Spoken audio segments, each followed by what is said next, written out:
નમસ્કાર, ગુજરાત ફર્સ્ટ સાથે હું છું ધ્રુવેશા આપની સાથે। સમાચારોની શરૂઆત કરીએ। તિરુપતિ મંદિરના પ્રસાદમાં આસ્થા સાથે ચેડા।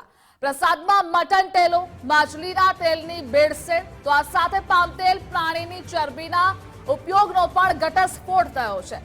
લાડુ બનાવવા વપરાતા ઘીમાં પ્રાણીની ચરબી મળી આવી। ધાર્મિક લાગણી પર કુઠારાઘાતનો સીએમનો આરોપ છે। જગનની વાયએસઆરસીપી સરકારના કાર્યકાળમાં આ ભેળસેળ થઈ। એનડીએની બેઠકમાં સીએમ ચંદ્રબાબુએ દાવો કર્યો હતો। તો આપણે જણાવી દઈએ કે આ કરોડો લોકોની આસ્થા સમા તિરુપતિ મંદિરના પ્રસાદમાં આસ્થા સાથે ચેડાની આ ઘટના સામે આવી છે। ઘટસ્ફોટ થયો છે। પ્રસાદમાં મટન ટેલો, માછલીના તેલની ભેળસેળ પણ મળી આવી છે। જોકે બીફ ટેલોની એનડીડીબી દ્વારા પુષ્ટિ પણ કરવામાં આવી છે। તો છેલ્લા 5 વર્ષમાં વાયએસઆર કોંગ્રેસે તિરુપતિ મંદિરની પવિત્રતા કલંકિત કરી છે। નાયડુ દ્વારા આવો આક્ષેપ પણ કરવામાં આવ્યો હતો।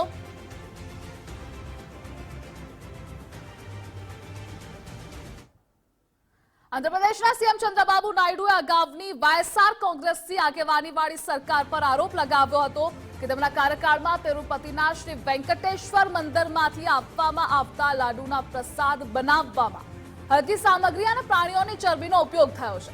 તેમણે કહ્યું હતું કે જગન વહીવટી તંત્રએ તિરુપતિના પ્રસાદમાં પ્રાણીઓની ચરબીનો ઉપયોગ કર્યો હતો। સીએમ નાયડુએ કહ્યું તેમને શરમ આવવી જોઈએ કે કરોડો ભક્તોની ધાર્મિક ભાવનાઓનું સન્માન નહીં કરી શક્યા। જોકે વાયએસઆર જગનમોહન રેડ્ડીની આગેવાનીવાળી કોંગ્રેસે આ આરોપોને સખત રીતે નકારી કાઢ્યા છે અને તેને પાયા વિહોણા અને દુર્ભાવનાપૂર્ણ ગણાવ્યા છે।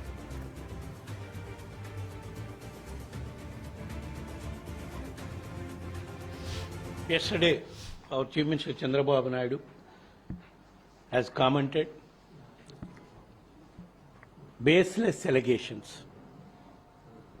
shocking allegations, like saying that in TTD, while YCP is in governance, they have damaged the decorum and sanctity of the Tirupati Devasthanams. And he has gone to the extent of criticizing and commenting wild comments like, while preparing Somvari prasadams and laddus, animal fat being used. This is ridiculous. Entire, not only country, entire world, all Hindu devotees are hurt because of these comments. We should take back. These are all baseless and wild comments. See, we all know that between 2019 and 2024, Jagan Reddy, as Chief Minister, he had appointed his own uncles as chairman of TTD, one YV Subba Reddy and Karunakar Reddy, both of whom are close family members to YS Jagan Mohan Reddy. So by appointing his own uncles in TTD, he started looting TTD funds. Immediately after we came into power, we have ordered a vigilance inquiry in Tirumala Tirupati Devasthanam, and in a preliminary report which was submitted by the Vigilance Department, it was stated that funds to the tune of 530 crore were looted. This is a preliminary estimation. And also in the same report, it was stated that the ghee which was used to make the prasadams, it had even, bypassed the lab test, and there are traces that, animal fat had been used to make the prasadam of Lord Balaji in Tirumala. અને આજ મુદ્દે આપણી સાથે news war રૂમથી વિજય દેસાઈ જોડાયેલા છે। વિજય, તિરુપતિ મંદિરના પ્રસાદમાં પ્રાણીજ ચરબીનો ઉપયોગનો ઘટસ્ફોટ થયો છે। આ મુદ્દે રાજકારણ પણ થઈ રહ્યું છે। આરોપો શું છે તે જણાવશો? આ સાથે એનડીડીબી દ્વારા શું પુષ્ટિ કરવામાં આવી છે તે પણ જણાવશો? બિલકુલ, જે પ્રકારે તિરુમાલા મંદિરની અંદર પ્રસાદમને લઈને વિવાદ છે તે ત્યારે છેડાયો કે જ્યારે બુધવારે એનડીએના ધારાસભ્યો અને સાંસદોની બેઠક છે તે આંધ્રપ્રદેશની અંદર મળી હતી, જેની અંદર સીએમ ચંદ્રબાબુ નાયડુ એ સાંસદો અને ધારાસભ્યોને જ્યારે સંબોધિત કરતા હતા ત્યારે તેમણે દાવો કર્યો કે મંદિરની અંદર આપવામાં આવતા લાડુમાં વાયએસઆરસીપીની જગનમોહન રેડ્ડીની સરકારના કાર્યકાળમાં ભેળસેળ કરવામાં આવતી હતી। આ લાડવાની અંદર પ્રાણીઓની ચરબી ઘીની અંદર ભેળસેળ, એ ઉપરાંત માછલીનું તેલ અને બીફ, આ પ્રકારનું ભેળસેળ કરીને લાડવા છે બનાવવામાં આવતા હતા ને એને પ્રસાદ તરીકે વેચવામાં આવતા હતા.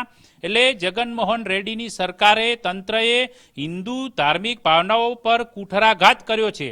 આ પ્રકારનો દાવો જ્યારે બુધવારની બેઠકમાં થયો ત્યારબાદ આ રાજકારણનો પણ વિષય બની ગયો છે. ઉપરાંત ધાર્મિક ભાવનાઓને ઠેસ પહોંચાડવાનો પણ એક આ મુદ્દો છે તે દેશવ્યાપી બન્યો છે, કારણ કે તિરુમાલા મંદિરમાં રોજના 3 લાખ લાડુ બને છે, જ્યાં દેશભરમાંથી વિદેશમાંથી લોકો છે, જે પ્રવાસીઓ છે, જે શ્રદ્ધાળુઓ છે ત્યાં આવે છે અને પ્રસાદ ગ્રહણ કરતા હોય છે.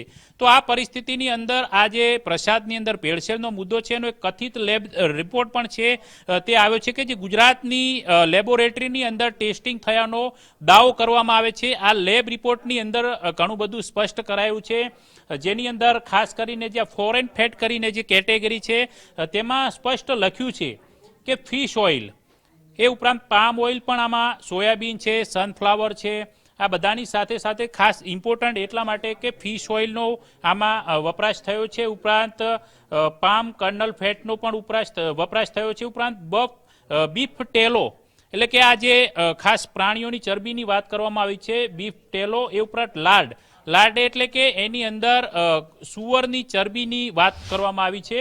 એટલે આ બધું છે તે ભેળસેળ કરવામાં આવતું હતું લાડવા બનાવતી વખતે. લાડવા એ ત્યાંનો મુખ્ય પ્રસાદ ગણવામાં આવે છે કે લોકો ત્યાં જાય એટલે અવશ્યપણે લેતા હોય છે.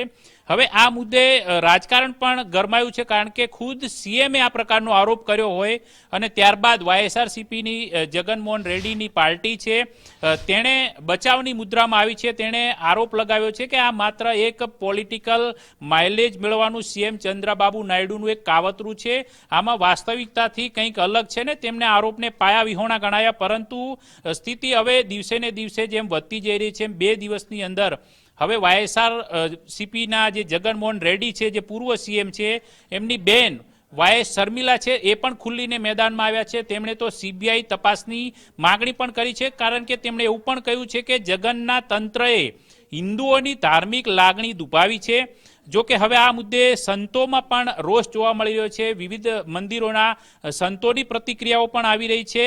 એ ઉપરાંત તો એક એવો પણ દાવો કરવામાં આવ્યો છે કે જ્યારે રામ મંદિરની પ્રાણ પ્રતિષ્ઠા થઈ રહી હતી, એ પ્રાણ પ્રતિષ્ઠાના દિવસે જ આ મંદિરમાંથી 1 લાખ લાડવા છે તે અયોધ્યા મોકલવામાં આવ્યા હતા અને ત્યાં પ્રસાદ રૂપે વેચવામાં આવ્યા હતા.